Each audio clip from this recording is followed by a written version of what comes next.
Good evening, everyone, and thank you for having me here. It's my first time.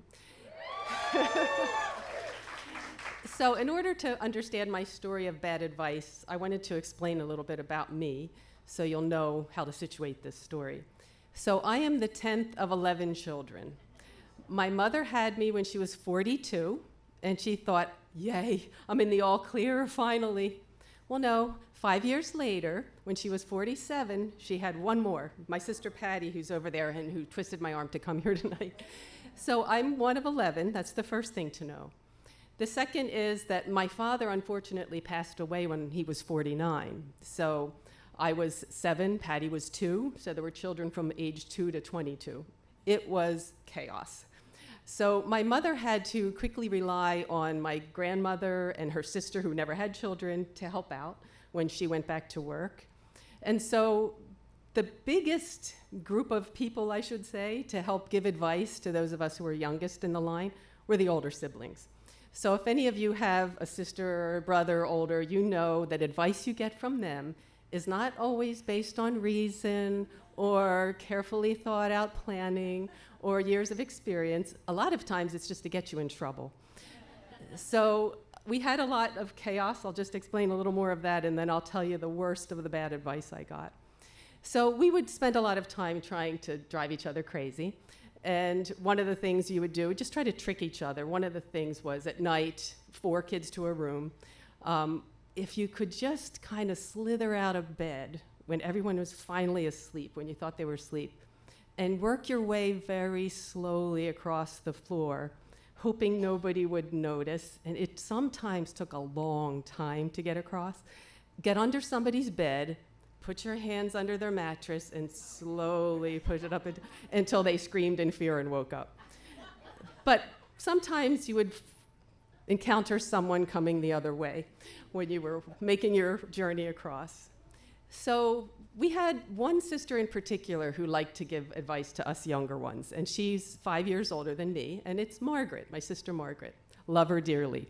But she was somebody who, my mother always said, she would act before she thinks. And that was her. So, for example, she said, hey, wouldn't it be great to get Mom a bouquet of flowers for Mother's Day? Great. So she gathered all of us little ones out, took us to a business park, and we picked flowers out of the gardens and presented them to Mom. It seemed like good advice at the time. And she had said, hey, why don't we build a campfire in the woods behind the house? That'll be fun. Like, sure. Well, the media fire department didn't think it was so great when she set the woods on fire. So that was Margaret. And the worst of the advice that she gave me, this is the story about the bad advice. And when so I was 5, she was about 10. My mother told us we need some milk. She gave us some money, and she sent us to the grocery store. There was a little neighborhood grocery store up about a half a mile from home. And we had to get up 2 really steep hills to get there. So Margaret said, hey, Mary, can we get your tricycle? We'll drag it up, and then when we're coming back, it'll be so much easier.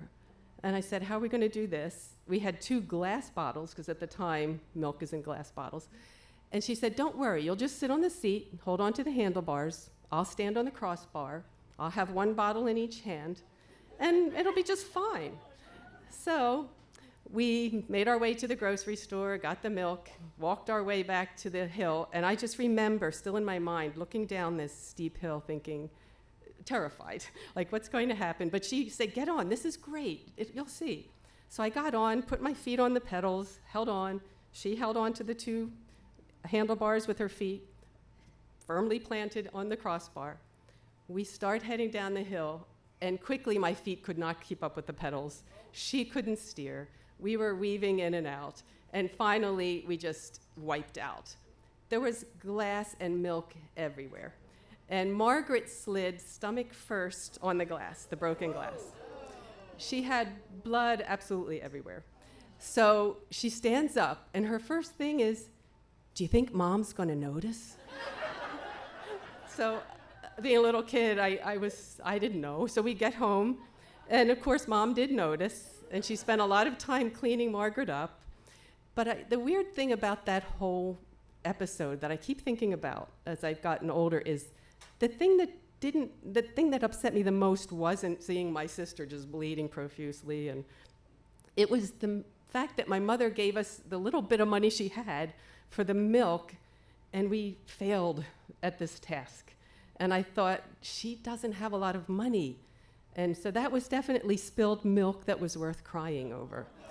And I still to this day think about that we just failed in this mission somehow. But I do have a good ending to the story of Margaret.